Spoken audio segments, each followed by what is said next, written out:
누구 구속될까요? 제 생각에는 안 될 것 같습니다. 돼야 되는데 안 될 것 같아요. 왜냐하면 조국 구속이 되면은 이 정권 자체가 흔들리거든요. 그래서 아마 구속됐으면 좋을 것 같은데 이 정권이 아마 목숨 걸고 조국을 보호하려고 하지 않을까 그런 생각이 들어요. 그래서 모르겠습니다. 지금 검찰과 이 정권과의 이제 싸움을 하고 있는데 조국 구속될지 안 구속될지.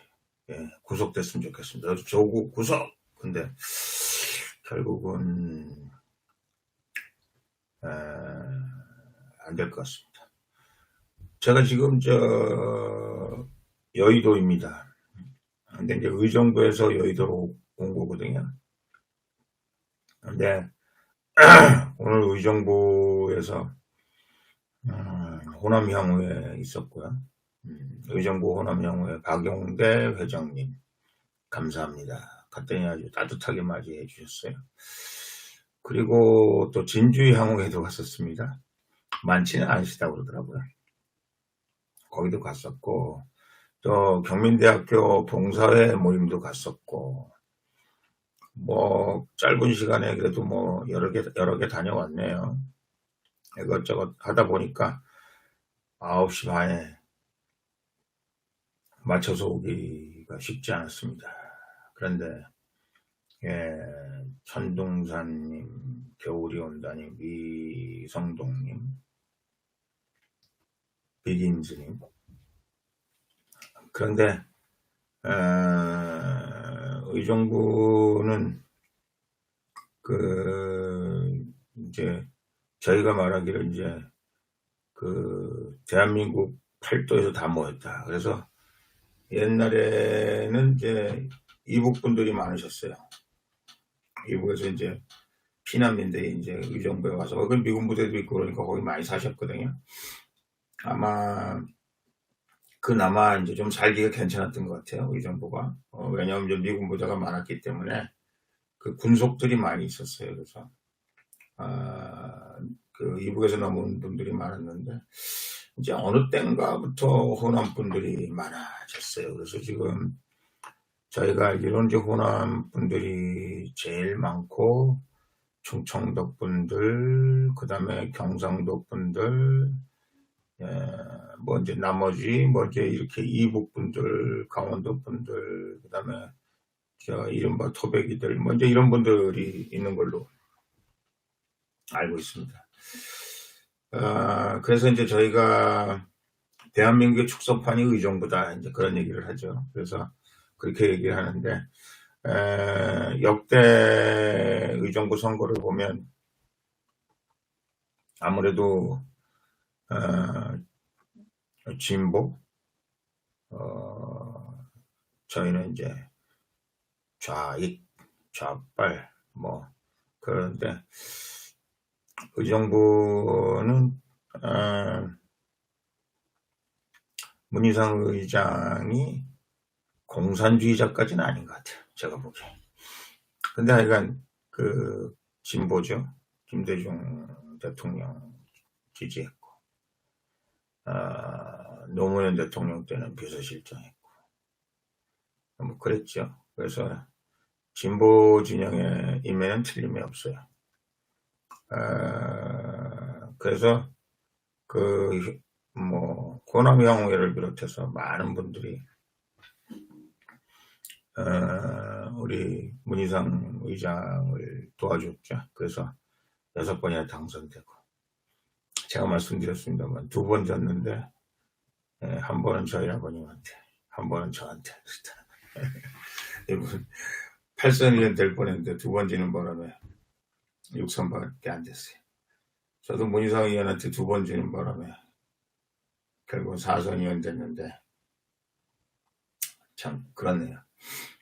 제가 오늘 이제 여러분을 뵙고 싶습니다. 드린 말씀은 첫 번째는 이겁니다. 제가 이제 어젯밤에도 피를 토하는 심정으로 여러분에게 간곡히 부탁 말씀도 드리고, 또 사실 저는 잘 할 줄 모르는데 어제는 좀 했어요. 좀 세게 했어요. 뭐냐면 제가 이제 우리 공화당 공동대표가 된 이후에, 우리 공화당이라는 당명은 박근혜 대통령님께서 주신 겁니다. 그거는 뭐 이제 나중에 다 역사가 증명할 거니까요. 그래서 잘 해보라는 덕담과 함께 주신 건데, 제가 이제 공화당이 되니까 제가 이제 지역 관리를 꽤 잘하는 국회의원이었습니다. 뭐 오랫동안 이제 지역을 관리하다 보니까 집에 뭐 숟가락이 몇 개 있는지 다 알 정도로 아주 지역 관리를 그래도 굉장히 열심히 한 국회의원이었어요. 그런데 이제 제가 공화당 대표가 되고 난 이후에 일단 토요일 날 스케줄을 하나도 못 챙기잖아요. 토요일 날 스케줄이라는 게 이제 주로 한참 가을이나 봄이나 이런 데는 뭘 하냐면 결혼식을 많이 합니다. 그리고 무슨 걷기대회, 체육대회 이런 걸 많이 하잖아요. 토요일 날.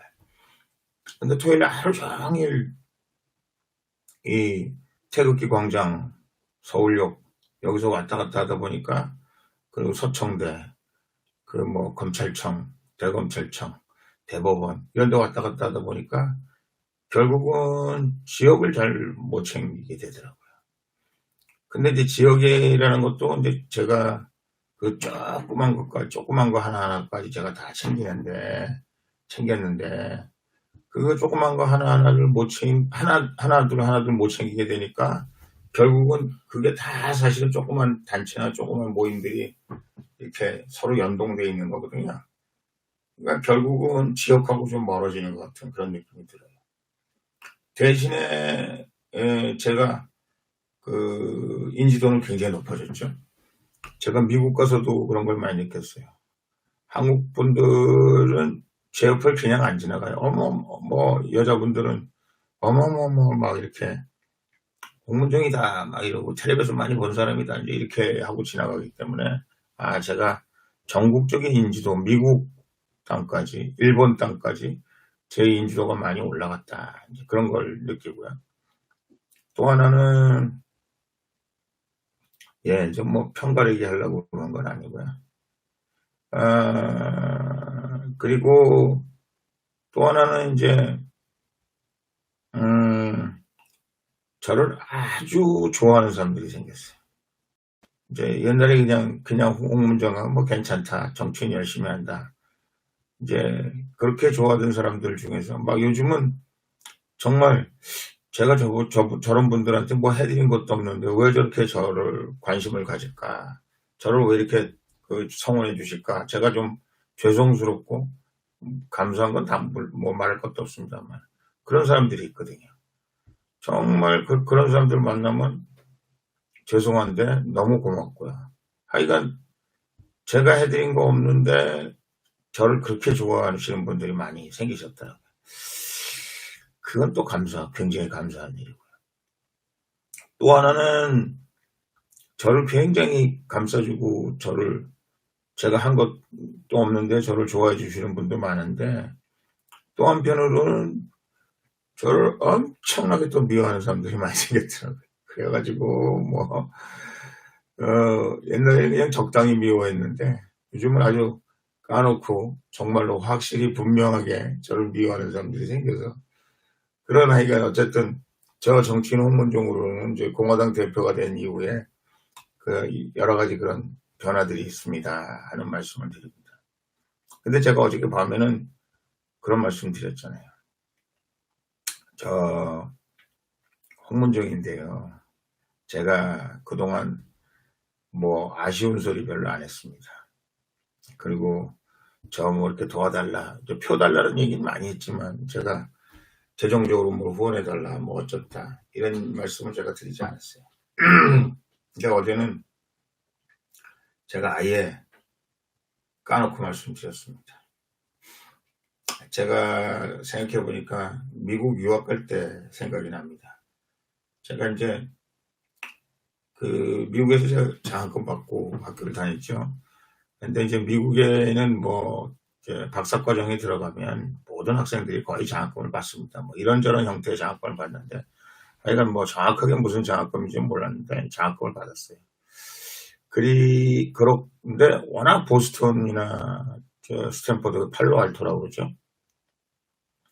하버드는 캠브리지라고 그러고 스탠퍼드는 팔로알토라고 그러는데 미국에서 아마 두 군데가 제일 거주비가 비싼 데였어요. 집값도 비싸고 지금도 가보니까 뭐 천문학적이더라고요. 그래서 하여간 그 당시에 하여간 저희 집값이 1980년도에 저희 집값이 피버디 테라스라는 데인데 이제 찰스강 옆에 아주 집이 잘 되어있는 아파트였는데요. 지금도 눈에 선합니다. 그 아파트가 1,300불인가 그랬습니다. 뭐 상상 못하게 비쌌던 거죠. 지금으로부터 거의 한 40년 전 얘기니까 엄청나게 비쌌어요. 그런데 학교에서 등록금 안 내고 뭐 900불인가 줬어요.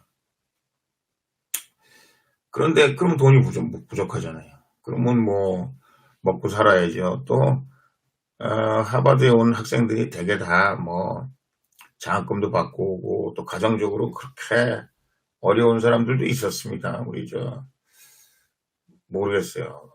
제가 보기에는 하여간 몇 사람 이름이 기억나는데 하여간 어쨌든 그런 사람들은 좀 어려웠던 것 같아요. 저보다 좀 어려울 것 같아요. 근데 이제 저는 그래도 뭐 그렇게 어려운 편은 아니었는데 하여간 어쨌든 돈이 많이 부족하잖아요. 그러니까 뭐 애는 셋이죠. 집값도 장학금 받는다고 집값도 안 되죠. 그래서 좀 미안하기도 하고 그래서 제가 도서관에서 공부했어. 도서관에서 이른바 아르바이트를 했습니다. 아마 내가 거의 한 달에 한 500불 정도 받았던 걸로 기억이 납니다. 이제 뭐 허드렛 일 한 거죠. 뭐 인덱스 만들고 학생 때니까 윤충남 선생이라고 미국의 시카고 대학에 와서 박사학위 하시다가 도서관 학으로 돌려가지고 아마 사모님하고 두 분 다 서울대 광주일고 나오시고 서울대 나오시고 그랬던 걸로 기억하는데 윤충남 선생이 이제 한국 섹션 책임자인데 거기서 제가 도서관에서 일했습니다. 한 400불인가 500불인가 얼마 받았어요. 그래도 부족하잖아요. 그래 저희 부인이 교회에서 주보지 뭐 이거 치는 거 한 200불 정도 받았어요. 사실 뭐 제가 돈을 집에서 달라 그러면 집에서 뭐 안 줄 상황은 아니었습니다, 솔직히. 그런데 좀 돈 달라기도 그렇고 하여간 인디펜던트하게 어떻게 해봐야 되겠다. 그래도 하여간 돈이 태부적이었죠. 그래서 아버님 어머님한테 사실은 지금 생각하면 아들이 하버드 대학 다니고 여기서 지금 세계 학생들하고 경쟁하고 있는데 엄마 아버지가 말이야 돈 좀 많이 달라고 돈 좀 부족하지 않게 달라고 그랬어요. 사실 뭐 재벌집 아들처럼 돈을 그렇게 주지는 않으셨지만 그래도 뭐 제가 하여간 뭐라 그럴까요? 최소한의 제 디그니티를 지킨다고 그러나 뭐라 그러죠? 스테이터스 제 품위 유지하면서 뭐 거기서도 뭐 맨날 학생회장하고 이런 거 좋아했으니까요. 뭐 제 별명이 아직도 구역장인데 그 당시 이제 학생 구역장 교인들 뭐 구역장이 그래서 맨날 이제 뭐 그래야지 뭐 테니스도 쳐야지요. 뭐 학생들하고 커피도 마셔야 되고 뭐 그때도 술은 안 마셨습니다. 그래서 품위 유지하고 뭐 하는데 그래도 돈을 꽤 썼던 것 같아요. 근데 제가 드리고 싶은 얘기의 요지는 부모님에게 너무 당당하게 돈 좀 달라고 말이야. 그래서 내가 뭐 허튼데 그게 무슨 뭐 이거 가지고 노름하는 것도 아니고 그렇다고 이거 가지고 내가 무슨 뭐 술 퍼마시는 것도 아니고 다 이게 무슨 이상한 짓 하는 거 아닌데 부모님이 좀 해달라고 그랬죠. 제가 이제 미국 갔다 왔더니 저희 어머니가 저한테 이제 저걸 하시더라고요. 이게 뭐더라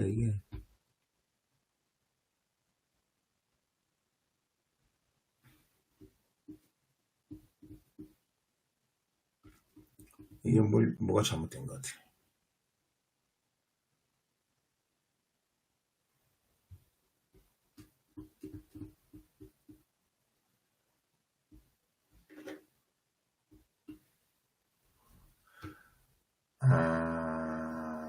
아이고 뭘 해주셨는데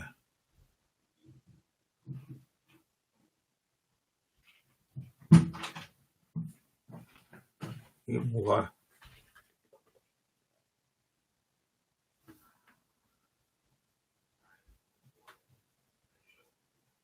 이게 무슨 버퍼링이 생겼는 모양입니다.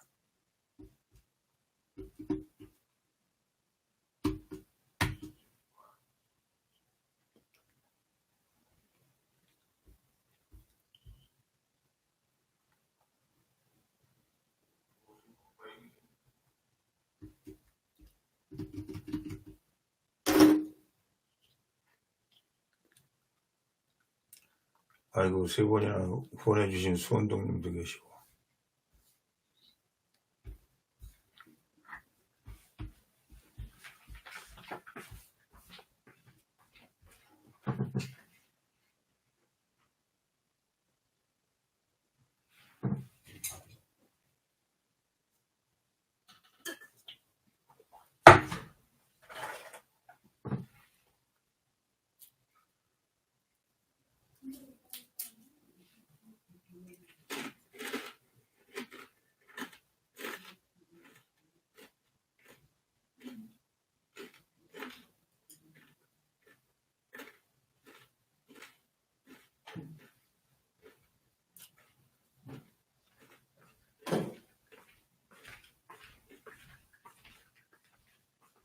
안 나와요.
아이고 이게 뭐가 현재 방송 정도네. 감사합니다. 아까 이제 어떤 분이 막 3번씩이나 후원했다 해서 아이고 정말 죄송합니다.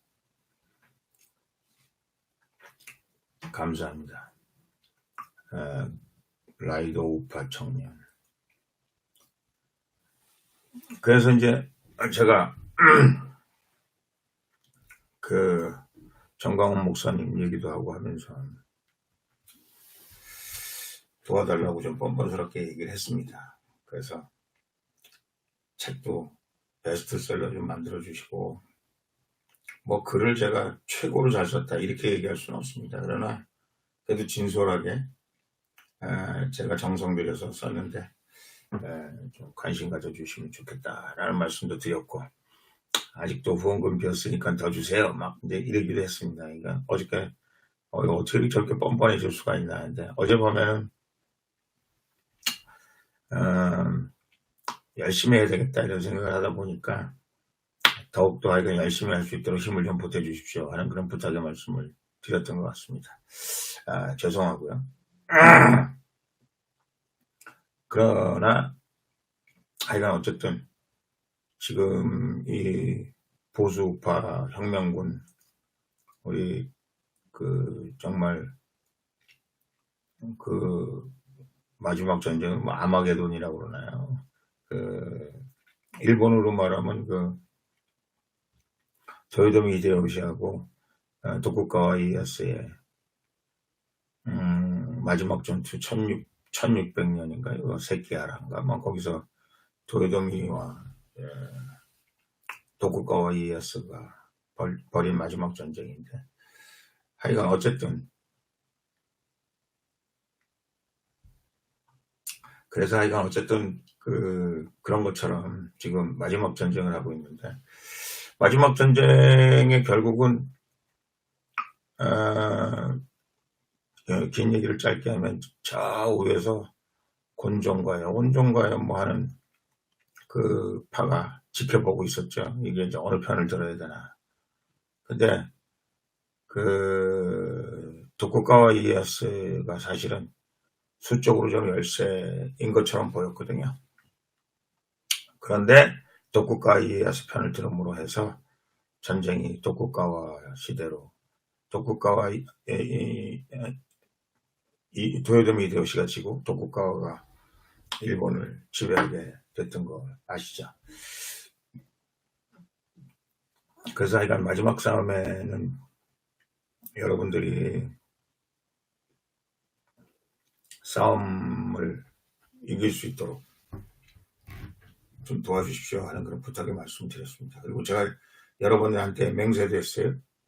제가 개인적인 뭘 위해서 쓰는 게 아니고 꼭 이 혁명사업에 우리가 보수 우파 혁명사업에 제가 쓰겠습니다 하는 말씀 드립니다. 저도 이제 박지원 의원이 어디 나가서 그랬대요. 앞으로 이제 우리 공화당이 잘 될 거다. 박지원 의원이 저랑 같이 앉아 있어요. 그래서 이제 가끔 여러 가지 얘기를 합니다. 그분이 농담 삼아 그렇게 얘기하더라고요. 내가 우리 공화당으로 입당할 테니까 대구 지역에 공천 달라고. 그러면 내가 당선될 수 있을 것 같다고.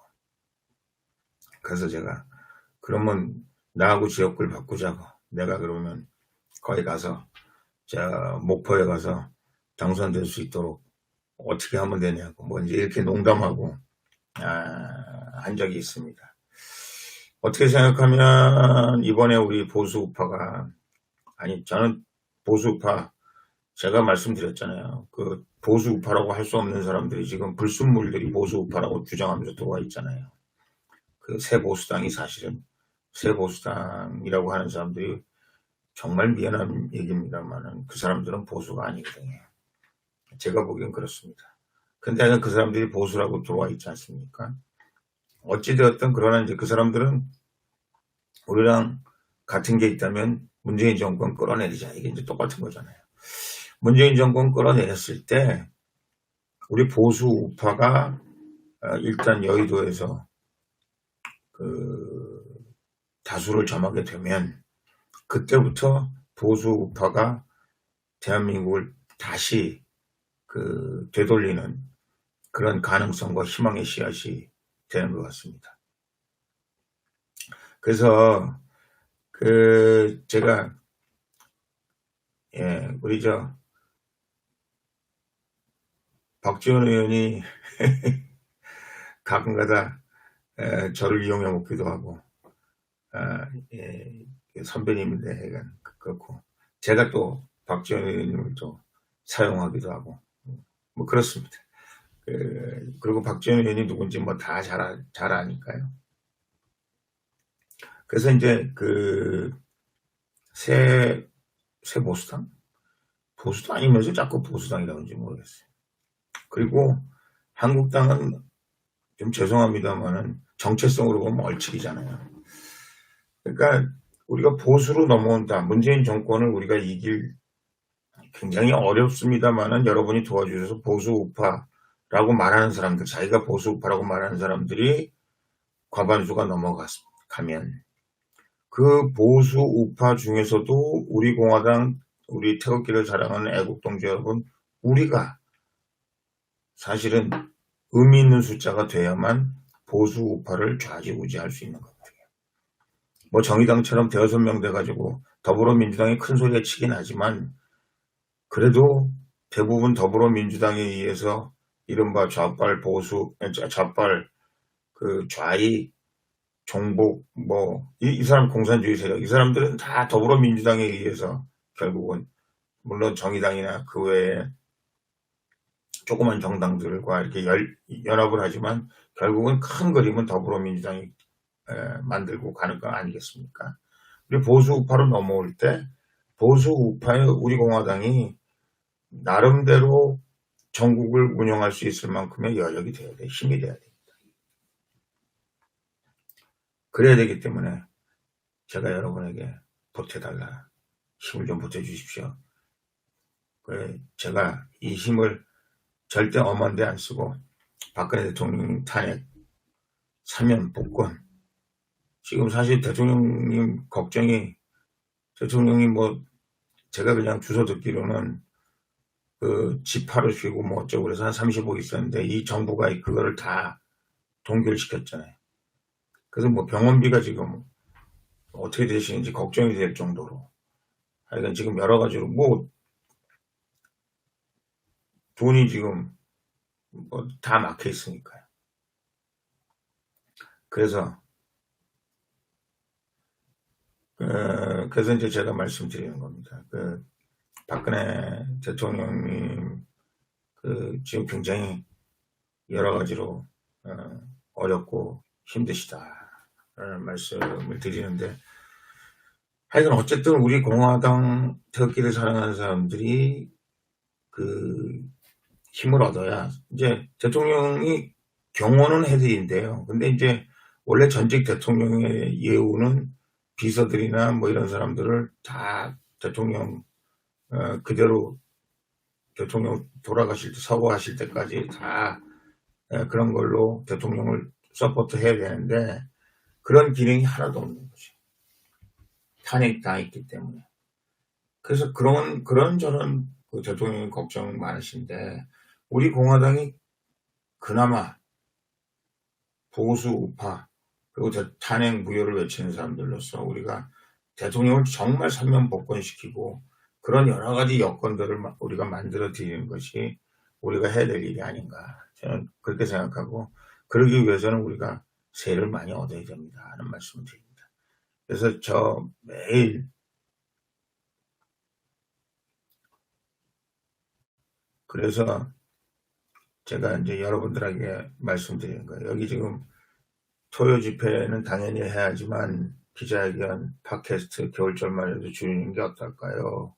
건강 체력이 고갈 상태입니다. 저도 사실 그게 걱정이거든요. 그래서 사실은 저도 지금 많이 안 나가고 있어요. 될 수 있으면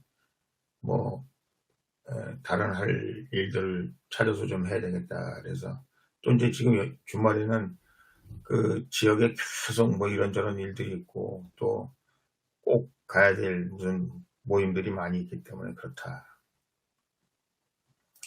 그래서 하여간 어찌되었든 그렇게 돼야 되기 때문에 우리 공화당의 여러분들이 정말 이번 총선 때까지만 해도 하여간 사람도 의정부에도 많은 사람을 좀 소개시켜 주시고요. 또 저뿐만 아니라 우리 공화당의 조원진 대표나 또 이제 앞으로 여러 후보들이 생기지 않겠습니까? 그런 분들 여러분들이 좀 도와주셔서 하여간 어떻게 하든지 우리 보수 우파의 중심 세력으로 문재인 정권이 끌어내려지고 우리 보수 우파가 중심으로 섰을 때 그 중심에 또 우리 공화당이 있을 수 있도록 그렇게 했으면 좋겠습니다 하는 말씀을 드립니다.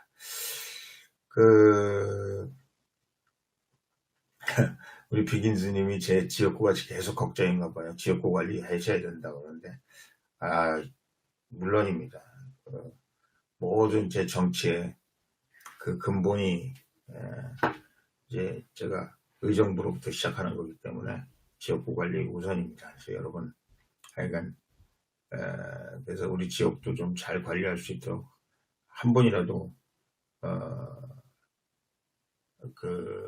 많이 의정부 쪽으로 또 해주세요 하는 부탁의 말씀드립니다.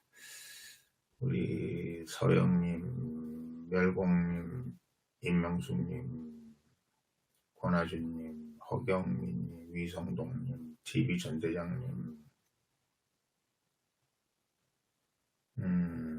전대장님, 전현조님,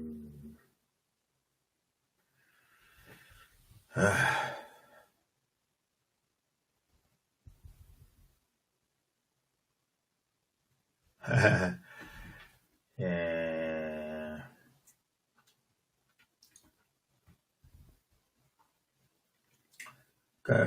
지금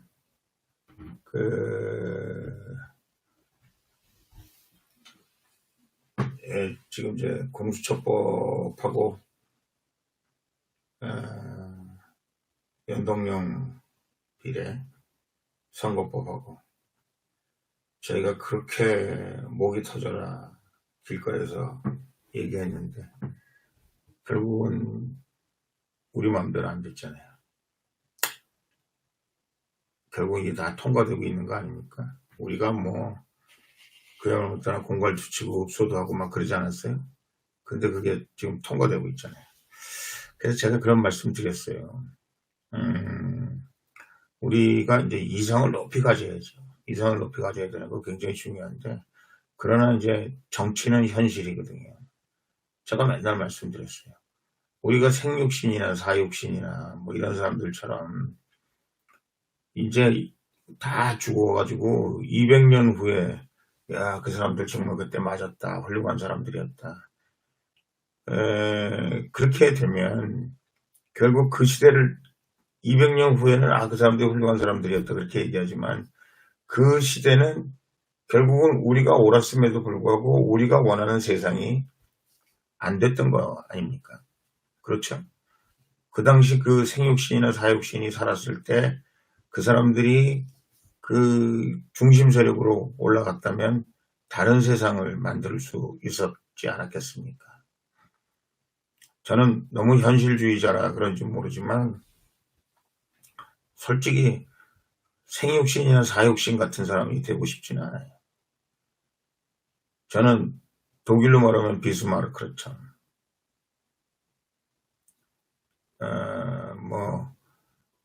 예를 들어서 크론두비처럼 그 세상을 바꾸는 그런 그 동력이 되는 그런 세력이 되고 싶어요.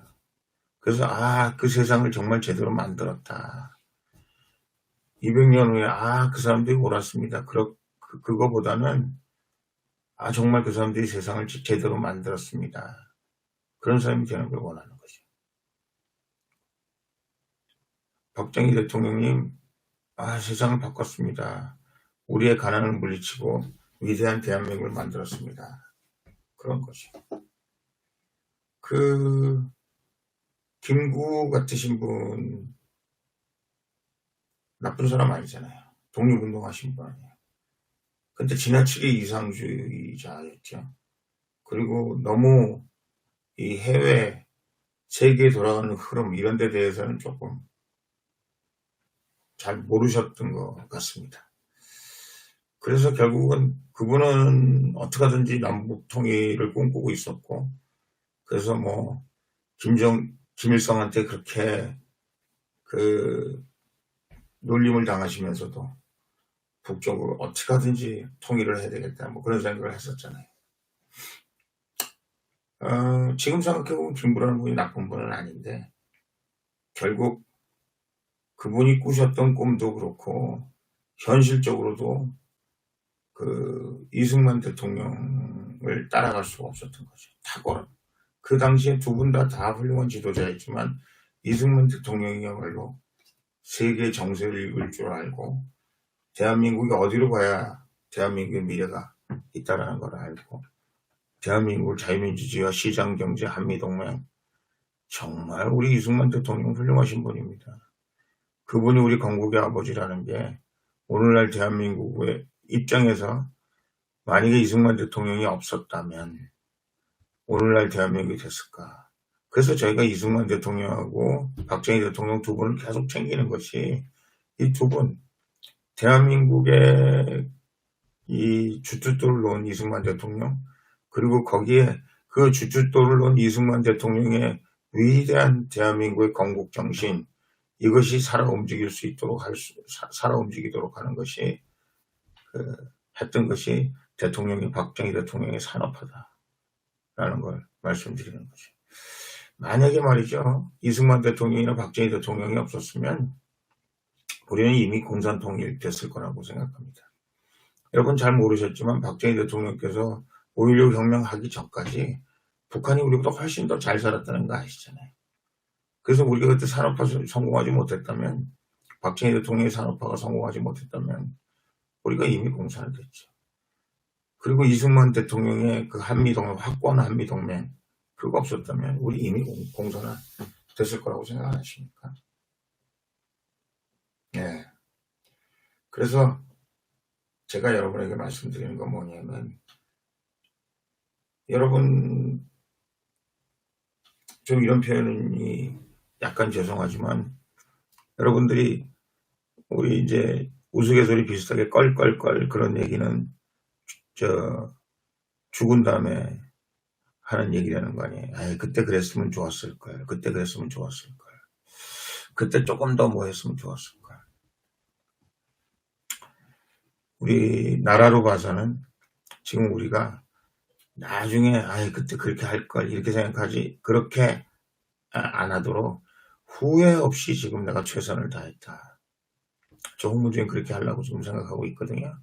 이 순간에 나는 이 순간 때문에 내가 그동안 공부도 했고 국회도 몇 번씩 했고 공화당으로 옮겨왔고, 제가 이 순간 때문에 내가 정치를 했고 대한민국의 이 순간에 가장 필요한 일을 해야 될 그런 사람이다 라는 확신을 가지고 제가 하고 있기 때문에 제가 올인합니다 이렇게 말씀드린 거잖아요. 그래서 여러분 올인하시자고요. 한번 올인해 보시자고요. 그렇다고 해서 무슨 사교 집단처럼 여러분들 뭐 먹을 거 입을 거 뭐 가족 뭐 이런 거 다 버리고 투자하고 그런 말씀은 아닙니다. 여러분들이 기본적으로 여러분들에게 필요하고 여러분들 또 자손들에게 필요하고 뭐 이런 건 다 여러분들이 챙겨 두셔야죠. 그런데 그 외에 시간이라든가 그 외에 뭐 돈이라든가 그 외에 여러분 여력, 힘 이런 거 있으면 우리가 다 한번 합쳐보시죠. 어떻게 되나. 저는 이길 수 있다 이렇게 생각합니다. 분명히 이길 수 있다 이렇게 생각합니다. 제가 그 선거를 무지하게 많이 했어요. 어렸을 때 뭐 반장 선거, 학생회장 선거, 선거를 많이 했는데요. 제가 기억에 남는 선거들이 항상 소수로 시작했던 선거입니다.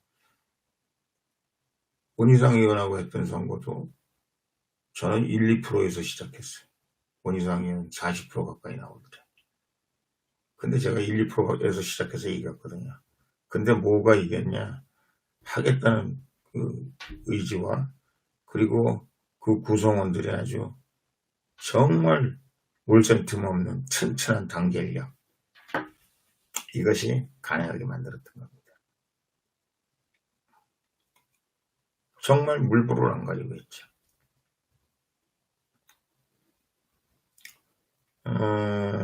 제가 그 의정부 대학생회장 선거라는 게 있어요. 그것도 지금 저 미국으로 이민 가 있는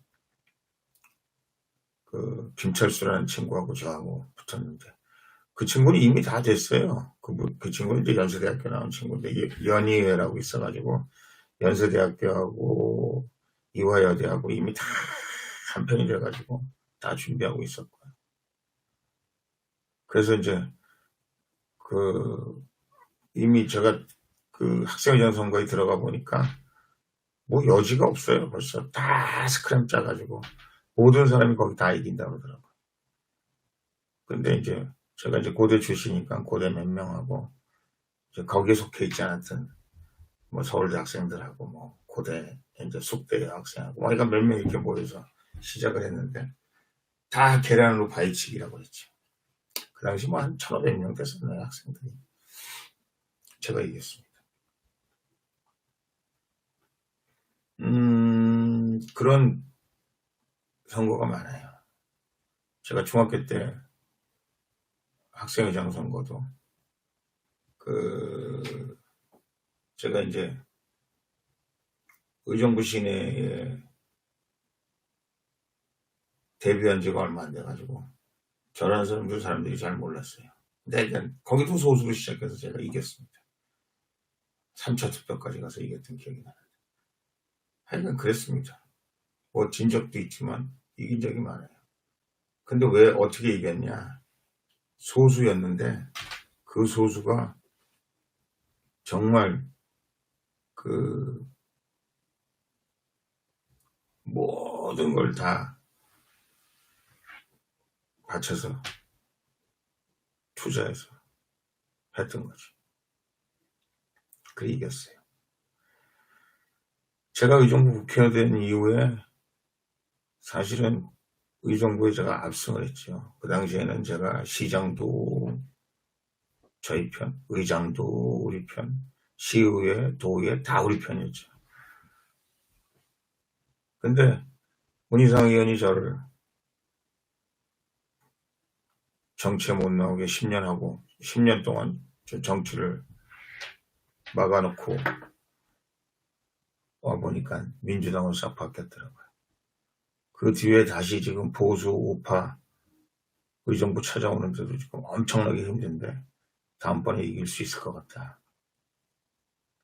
이겨야 된다. 그런 각오로 저희가 사람들을 모집하고 사람들과 같이 하고 그러고 있습니다.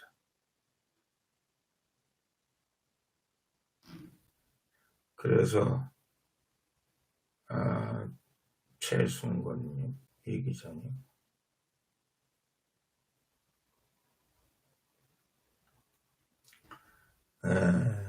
이 수은중님께서 5선, 9선까지 하라고 그러시는데 그거 감사합니다. 감사한데요. 예.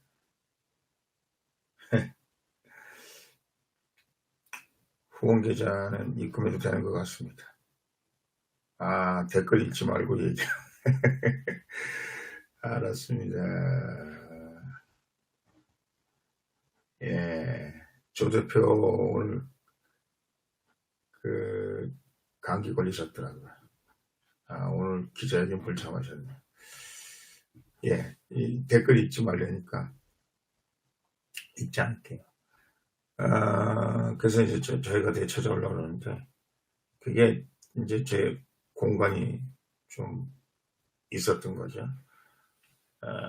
의정부는 정말 백병전입니다. 아마 대한민국 선거하고 거의 비슷할 거예요. 그냥 삐끗하면 지는 거거든요.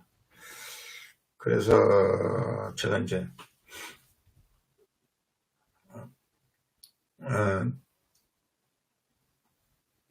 의정부에 이제 막 새로운 가능성과 희망을 만들어 가는데 사실 의정부도 속상한 게요. 사탄파 이제 국회의원이 아니니까 그냥 뭐 위원장하고 뭐 정치한다고 왔다 갔다 하는 사람들이 정말 아무것도 모르고 사탄파에 속해가지고 거기 박수치고 박근혜 대통령 페이스북에 올려서 욕하고 그러던 사람들이 지금 이제 저쪽에서 한국당에서 뭐 그런 사람들을 앞으로 뭐 어떻게 하려는데 그런 사람들 가지고는 안 되거든요. 이제 저와 같이 최소한도 탄핵에 반대하고 건전한 보수파 활동을 한 사람들이 의정부도 앞으로 미래를 책임져야 된다. 의정부의 미래를 책임져야 된다. 저는 그렇게 생각하고 그분들을 하여간 저희가 잘 모시고 있고 그분들하고 잘 스크럼을 짜고 있습니다 하는 말씀을 드립니다. 지금 이제 진짜 안 볼게요.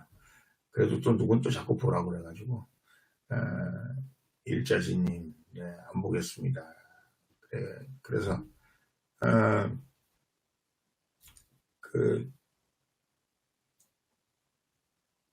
의정부뿐만 아니라 우리 대한민국 곳곳에서 그 보수우파의 이제 백병전이 일어나고 있는 거죠. 그래서 하여간 어떻게 하든지 우리가 이번에는 많은 혁명군 전투에서 저희가 이길 수 있도록 제가 해보겠습니다. 근데 제가 이제 박근혜 대통령 조직총괄본부장이었잖아요. 조직총괄본부장 우리만 100만 대군이었거든요. 제가 농담 비슷하게 얘기했지만 우리 박근혜 대통령님께서 저한테 붙여주신 별명이 있습니다. 전략전술은 홍문정이 최고다. 그랬어요. 제가 감히 그 대통령님하고 뭐 언쟁이라기보다는 대통령께서 말씀을 하실 때 제가 대통령께 이렇게 말씀드렸어요. 에피소드 하나 말씀드릴게요. 저 경상도 어느 동네에, 경상남도 어느 동네에 제가 현직 국회의원이 있었습니다. 근데 이제 그분이 이른바 이제 친이계라는 분이었어요. 그리고 이제 국회의원 아닌 사람이 이제 우리 이제 친박계인데 그 유력 인사가 하나 있었죠. 이제 두 분이서 그 지역에서는 라이벌이에요. 그런데 이제 저희가 조직총괄본부에서 그 지역 책임자를 국회의원을 해야 당연한 거 아니겠습니까? 근데 이제 국회의원 외에 이른바 이 국회의원과 라이벌인 사람을 우리가 이제 저희 조직총괄본부에 들어왔죠. 들여다 보냈죠. 강모라는 분인데 지금 국회의원 되셨습니다. 그분이. 그래서 이제 우리가 그분을 이제 거기서 박근혜 대통령 선거운동을 하게 한 거죠. 그런데 이제 마침 박근혜 대통령님께서 그 지역에 가셨다가 그 국회의원을 만난 거예요. 그 신모 국회의원인데. 그 신모 국회의원이 이제 대통령께 읽는 거예요. 여기 국회의원이 있는데 말이야. 홍문종이라는 사람이 자기 개인적으로 가까운 사람이라고 그래서 그 사람이 또 어떻게 하다 보니까 저하고 하여간 좀 가까운 사람이긴 했습니다.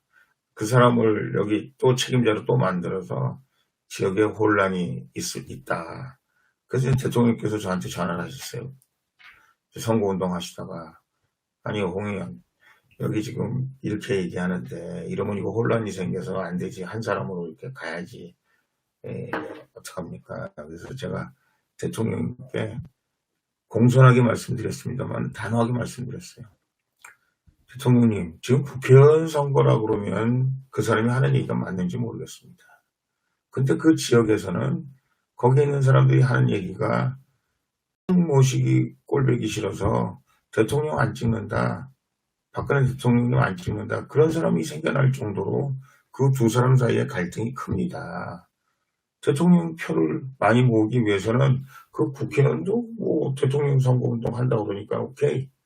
그러나 그 둘 사이에는 서로 사이가 안 좋지만 이 사람도 박근혜 대통령 선거운동을 한다 그러면 그 사람도 어떻게 하든지 운동을 할 수 있게 만들어줘야 대통령 표가 늘어나지 않겠습니까? 대통령께서 한 말씀 안 하시더라고요. 그리고 그 신모 의원한테 뭐 설명을 하시는 것 같더라고요. 그런 적이 있습니다. 그래서 그랬는지 어때서 사실 그런 식으로 많이 전국을 많이 제가 될 수 있으면 우리의 그 영향력을 최대한 더 넓히고 또 그 지역의 책임자들끼리 서로 다툼이 일어나지 않도록 하는데 제가 노력을 많이 했는데 굉장히 좋은 성과들을 거뒀어요. 그래서 이제 박근혜 대통령님 입장에서는 국회의원 말고도 그 국회의원에 버금가는 사람들이 그 지역에서 선거운동할 수 있도록 자리를 만들고 그 사람들이 아주 흔쾌하게 국회의원하고는 경쟁관계지만 박근혜 대통령을 도울 수 있도록 저희가 또 다른 조직을 만들어서 그 사람들이 일할 수 있도록 해주고 뭐 그런 역할들을 제가 잘했지. 근데 그거는 어떻게 돼야 되느냐. 전략 전술이 있어야 되는 거죠. 제가 사무총장 할 때 이렇게 얘기했습니다. 지금 더불어민주당이 그 한강 이북에 말이에요. 서울에 있어서 한강 이북 그리고 서울에 붙어 있는 경기도 예를 들어서 뭐 안양, 부천, 뭐 안산, 이 구리, 의정부, 고양 이런 데를 이제 경기도에 붙어 있는 데하고 서울하고 붙어 있는 데하고 한강 이북 지역 여기를 이 사람들이 신호남 이렇게 얘기합니다. 선곡으로 보면 그거 틀린 얘기 아니에요. 왜냐하면 지금 제가 말한 데는 거의 이 호남이 독식을 했습니다. 호남 의원들이 다 당선됐어요. 살펴보세요. 뭐 안양이나 부천이나 뭐 저 시흥은 뭐 하나 우리가 먹긴 했습니다. 시흥, 안산, 의정부, 구리, 고양 한둘의 전화 뭐 이렇게 몇몇 그 한국당의 예외는 있지만 그 사람들이 다 결국은 더불어민주당 사람들이거든요. 수도권에 지금 국회의원이 60명, 이제 경기도가 60명, 서울이 50명인데 우리가 30여 명밖에 안 됐었어요. 한국당이. 그 나머지 그 무신상정 그 정의당하고 그 무소속도 제가 보기에는 거의 없었던 걸로 알고 있는데 그리고 다 더불어민주당 갔으니까 자기들이 신호남이라고 얘기할 수 있을 정도로 그 단단했죠. 근데 제가 사무총장 할 때 그 지구당 위원장을 뽑을 때 말이죠. 그 지역에 가장 맞는 사람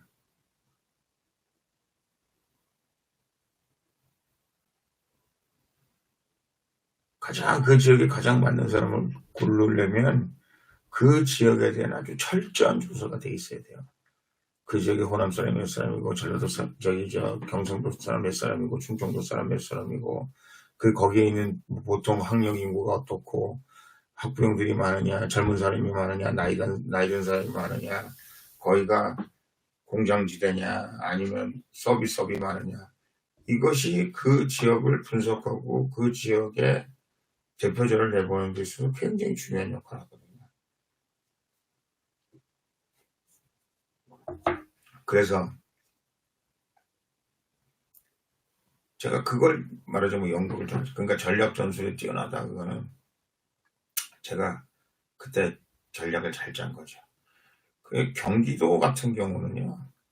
제가 정말 그 경기도 수도권에 저한테 더 전략 전술을 짜게 했으면 국회의원이 훨씬 더 많이 나왔는데 제가 이제 사무총장 그만두는 바람에 그랬죠.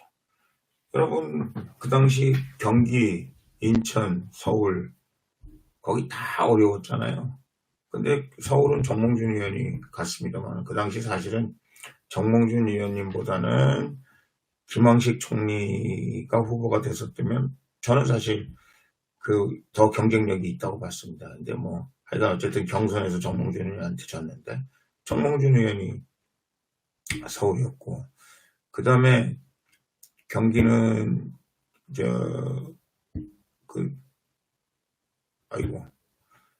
경기도지사 누구죠? 그리고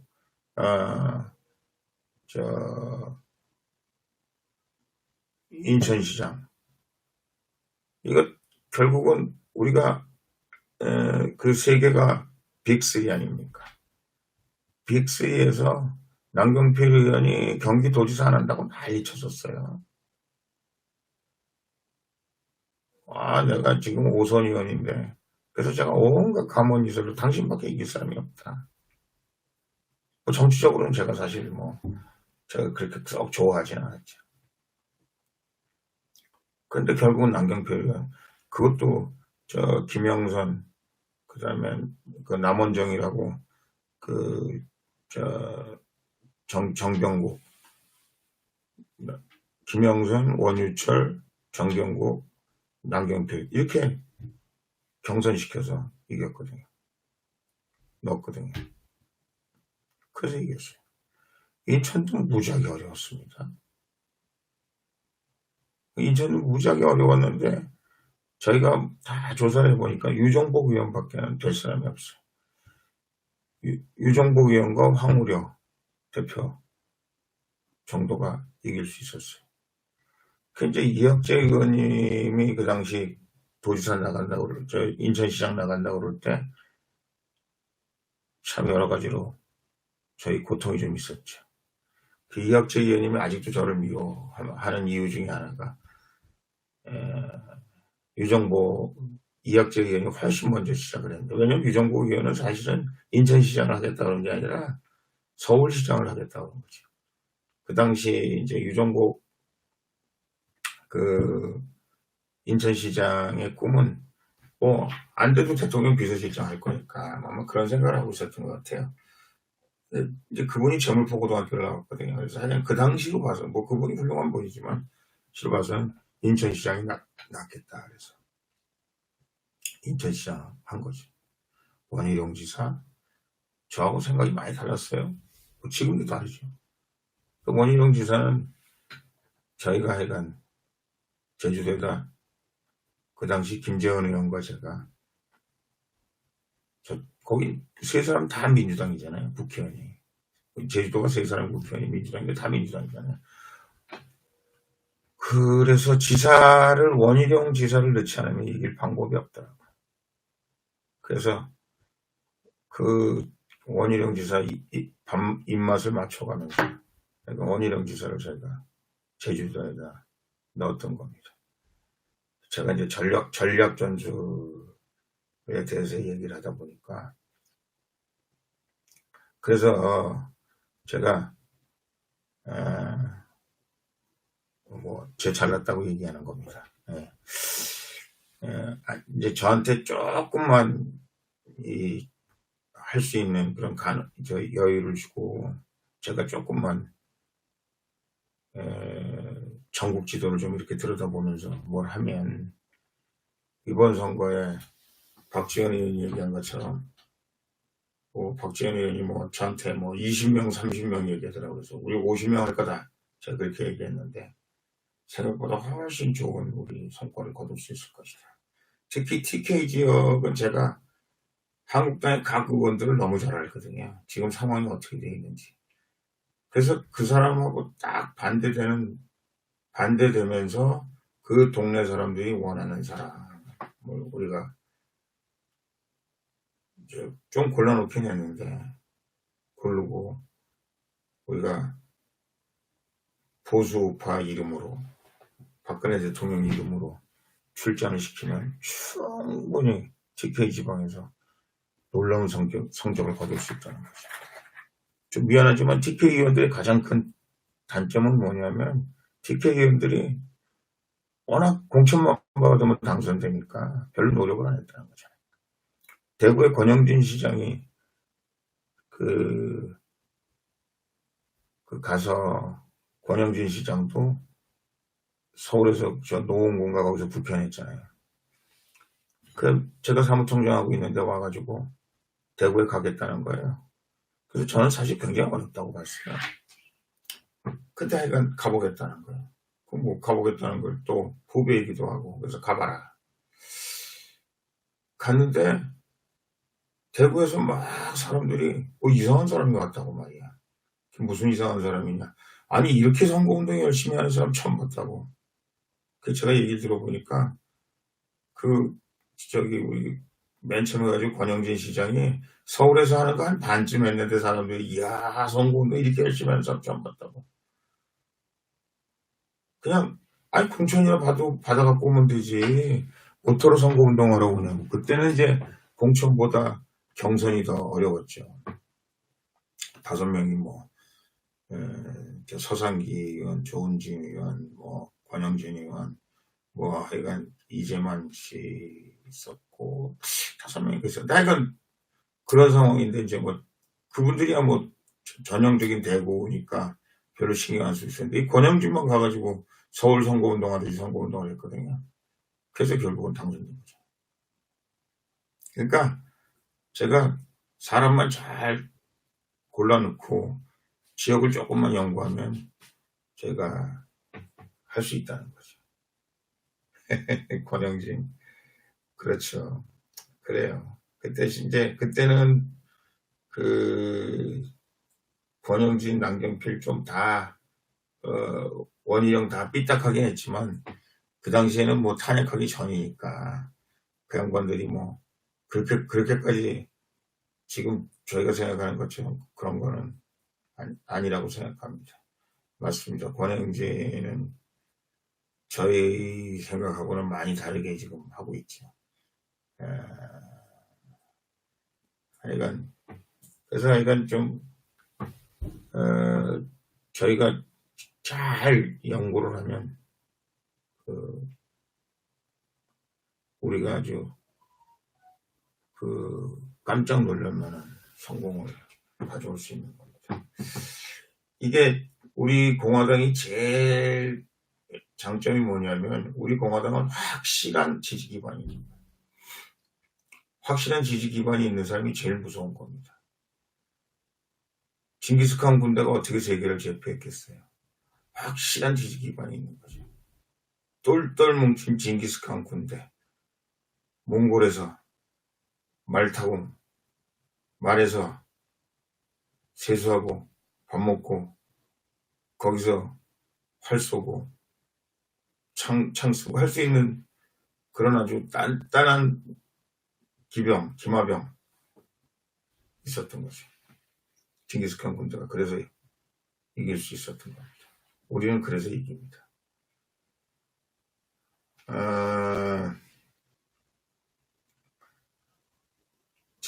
조국이 아웃 되는 걸 좀 봐야 되겠는데, 좀 기다려야 되겠죠.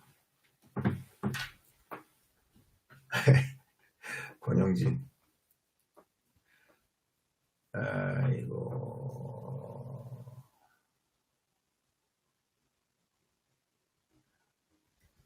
이학재. 그렇습니다.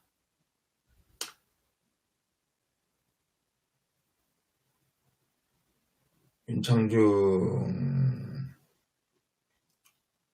또 저랑 가깝죠. 대통령 선거 때 뭐 윤창중 많이 했죠. 그리고 지금 대구에 내려가서 많이 한다는데, 유승민 지역에서 많이 한다는데 모르겠습니다. 윤창중 씨가 뭐 어떻게 하는지 잘 모르겠는데, 솔직히 말해서 고민이 많습니다. 그분 고민이 많아요. 그분은 저하고 소통은 잘 됩니다만 제 얘기를 들을까 그런 걱정이 있고요. 왜냐하면 아마 윤창중 대변인이 머릿속으로 생각하고 있는 거하고 제가 윤창중 대변인한테 요구하는 거하고 좀 다를 수가 있거든요. 그래서 하여간 걱정인데, 하여간 좀 보시자고요. 어떻게 되는지.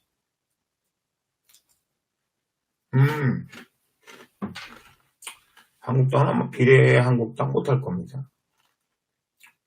비례한국당 하면 비례에서 몇 석 더 얻으려고 그러다가 지역에서 다 떨어지거든요. 그러니까 비례한국당은 어려울 거고요. 그리고 그나마 심재철 수도권에서 정치를 해본 사람이라서, 만약에 민주당이 비례민주당을 안 내면 한국당도 비례한국당 안 하겠다 그랬어요. 근데 비례한국당은 그것도 어떤 당이잖아요. 그러면 거기도 사무총장도 있고 당대표도 있잖아요. 그럼 거기도 선거운동을 따로 해야 돼요. 그 당 하나 만드는 게 이렇게 간단하면서도 간단하지 않고, 뭐 완전히 다른 당 체제를 갖춰야 되거든요. 그래서 그 출마하는 과정 자체도 그렇게 마음대로 안 되고요. 나중에 합당하는 문제도 그렇게 마음대로 안 되고요. 정치하는 사람들이 국회의원 당선되면 그 다음에 무슨 생각할지 어떻게 알아요? 그것도 잘 안 되는 데다가 법적으로도 역시 까다로운 문제들이 있고, 그 사람들 비례 공천하는 문제도 사실 쉽지 않고요. 또 지역에서 후원금도 선관에서 주는 돈도 확 줄고요. 뭐 하여간 여러 가지로 고민이 많다고 그러더라고요. 여건이 이렇게 쉽지 않다고 그러더라고요. 그러니까 그야말로 무조건 던지고 오면 안 되죠. 그래서 내일 때문에 컨디션 조절 잘 하세요 그러는데, 내일 그냥 뭐 가서 여러분 제가 열심히 하겠습니다, 잘 봐주세요 이러면 되죠. 뭐. 강신명 총장은 정말 괜찮은 사람이고 박근혜 대통령께서도 굉장히 좋아하는 사람입니다. 근데 지금 여러 가지로 좀 어려움이 돼 있잖아요. 그래서 걱정입니다. 근데 우리가 굉장히 좀 뭐라 그럴까요? 탐내고 있는 사람이죠. 근데 이제 그분은 지금은 이제 말을 굉장히 많이 아끼고 있고요. 내일 몇 명 수용되냐고요? 거기 좌석은 한 10만 명. 농담이고요. 예, 150명인데 이제 그 밑에 그 위에 이렇게 저기 있어요. 공간들이 많이 있어요. 그래서 조금 더 꽉 찰 수 있을 거고 조금 더 이렇게 채울 수가 있는데 이제 거기밖에 남은 데가 없더라고요. 그래서 사실은 좀 큰 데 했어야 되는데, 그러니까 비례한국당 30명 옮겨서 출마시키는 게 그렇게 쉽지 않다니까요. 법률적으로 쉽지 않고 탈당시키는 것도 쉽지 않고 나중에 들어가는 것도 쉽지 않고, 거기도 당대표 사무총장 생기면 거기도 또 국회의원 만약에 몇 명 된다 그러면 또 생각이 또 다르고, 그래서 만만치 않습니다 하는 말씀을 드리고요.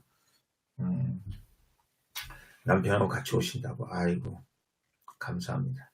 10만 명 농담이라니까. 김해웅 내일 참여하겠습니다.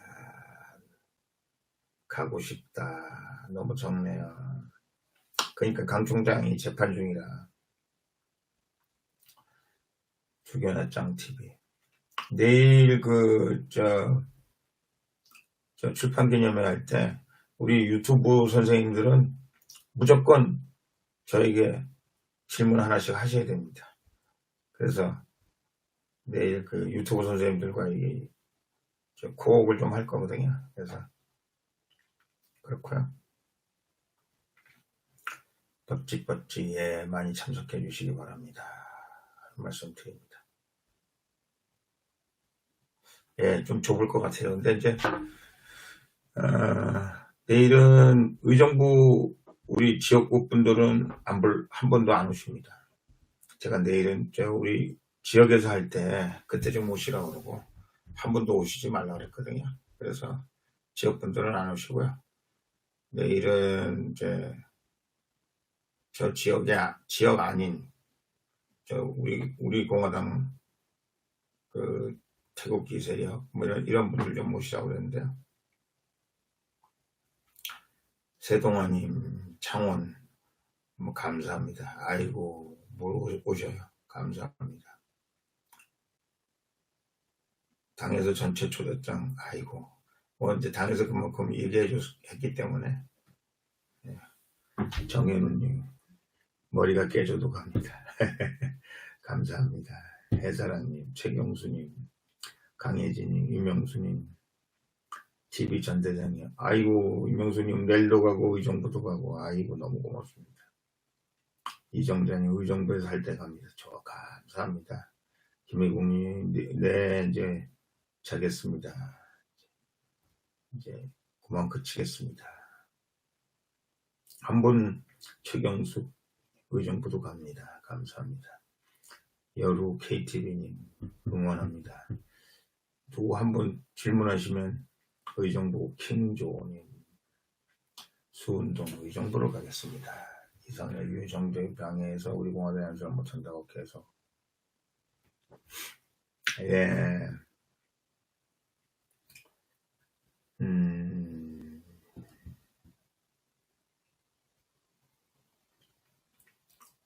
감사합니다. 파인트리 감사합니다. 전대장님 내일 뵐게요.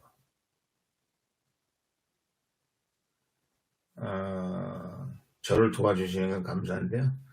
너무 마음 찡하지 마세요. 저 정말 고맙고 감사하고, 그리고 여러 번 볼 때마다 막 힘이 납니다. 그리고 저가 잘합니다. 제가 이제 끈기도 있고요. 제가 이건 잘 할 거니까요. 잘 해볼 거니까요. 그래서 이건 우리가 이제 제가 왜 이걸 하냐 하면, 제가 이제 우리 세력들을 모아서 이제 결국은 대통령 선거에 우리가 우리 공화당 여러분이 대통령 선거에 주축 세력이 되고, 대통령 선거에 우리와 뜻이 같은 사람이 대한민국에 책임을 져야 된다. 그런 거죠.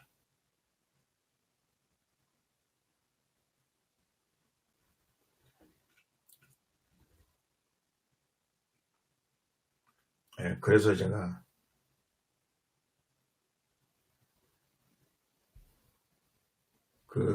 유여의 정준길이 제가 한 건 뭐 있냐? 예, 별로 한 거 없습니다. 그러니까 열심히 하고 있습니다. 근데 그런 사람들 너무 신경 쓰지 마세요. 그리고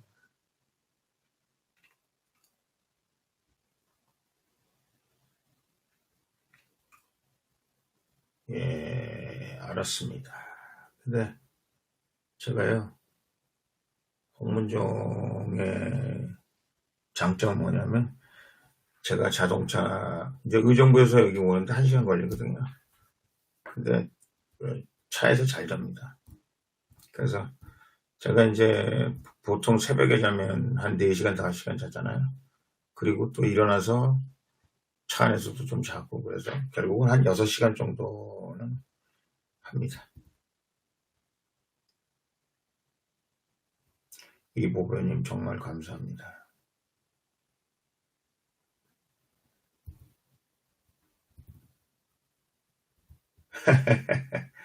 축하환 안 보내주셔도 됩니다. 그러나 이건 감사합니다. 뭐든지 감사합니다. 네.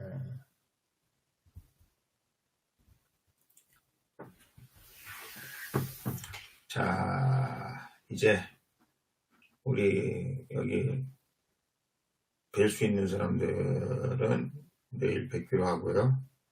그 다음에 여러분들 걱정하지 마시고요.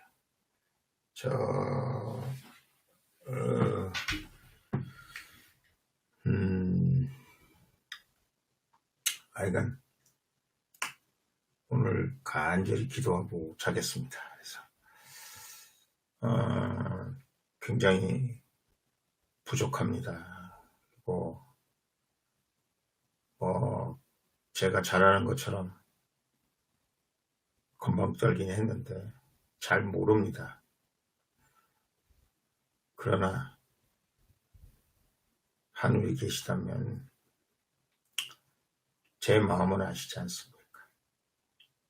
제가 이거 어찌되었든 지금 이 상황에서 제 모든 것을 다 바쳐서 박근혜 대통령 탄핵 무효, 사면 복권, 그리고 대한민국이 자유민주주의와 시장경제, 한미동맹을 바탕으로 한 세계 속의 대한민국, 세계를 이끌어가는 대한민국 만드는데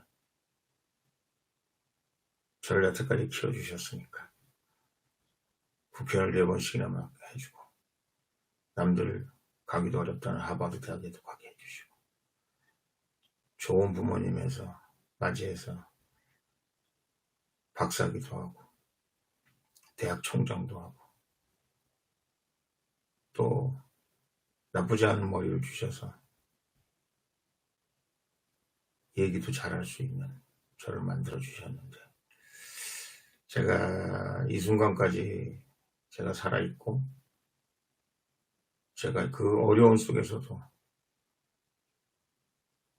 저를 하명 수사도 하고, 별건 수사도 하고, 별거 다 하면서도 했음에도 불구하고, 국회에 저를 구속시키라고 그런 별짓을 다 했음에도 불구하고 저를 여태까지 지켜주신 것은 지금 이때 저를 쓰시려고 지켜주시고 저에게 많은 혁명군을 보내주신 것도 지금 이때 쓰시라고 보내주신 거라고 생각한다. 합니다. 이 국가와 민족 앞에 부끄러움 없이 이 위대한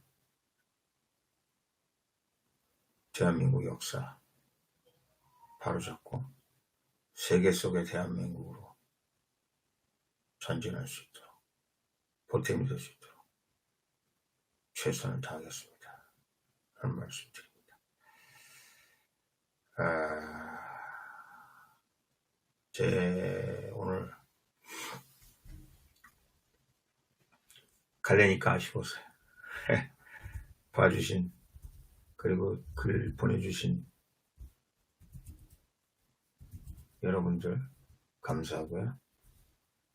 내일 뵐 수 있는 뵙겠고요.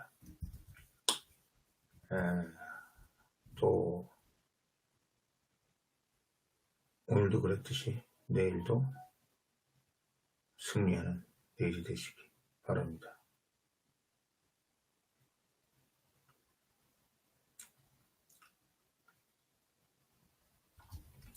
감사합니다. 간절히 기도했습니다. 그리고 이 TV를 보면서 힘들어하시는 많은 분들 이 하나님께서 잘 보살펴 주시고 그들의 마음을 헤아려 주시고